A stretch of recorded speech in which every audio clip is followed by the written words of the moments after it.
From the 32nd Sunday in Ordinary Time through the first couple of weeks of Advent, which is really only a 5 or 6 a week stretch, the church kind of has this this turn towards looking to the end of time, Jesus' return.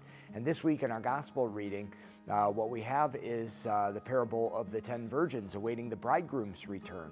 And what would happen in Jesus' day is that the bride and the groom would be betrothed. They would be legally married, and then the groom would go up to his father's house and either put an addition on the house, the family home, or build a different home on the property, the family property.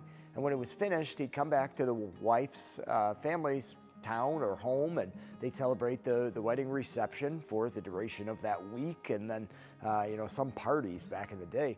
But then they would process up to the father's house and consummate the marriage. So what you really have in this gospel reading is the bridal party awaiting the bridegroom's return. And when he gets back, the reception starts. So, in some ways, the tradition was to have this great welcome for when he got in. And it might have been quite the journey, to come back to the town, and who knows when the bridegroom would arrive, but when he did, there needed to be somebody waiting there. Well, similarly, or the image, works that we, the church, are in a sense both the bride of Christ and also the wedding party, in a way, awaiting the bridegroom's return. And so too we need to have oil in our lamps, by prayer, good works, whatever, our acts of charity, actively looking for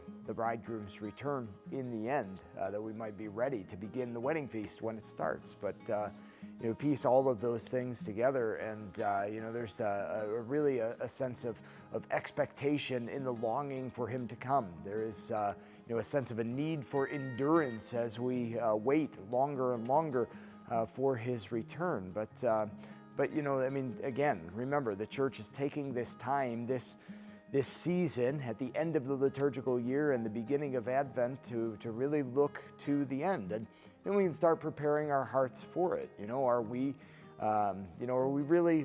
looking forward to his return? Are we preparing for his return through our discipline in prayer and charity?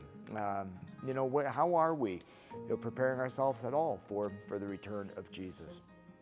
Let's recognize ourselves for who we are, the bride with whom Jesus wants to be united forever, and also the bridal party who, in a sense, is tasked with the responsibility, of greeting the bridegroom when he comes. We need to look expectantly into our own lives for signs of his presence, signs of his coming, and look out into the world as well, as dark and just terrible as things may be at times. God's presence is there, and Jesus is coming into the ugliest of moments to really pursue us, to bring us forward, to show us that his desire is to be united with us. So let's be watchful for the bridegroom's return and look forward to being united with him in this celebration.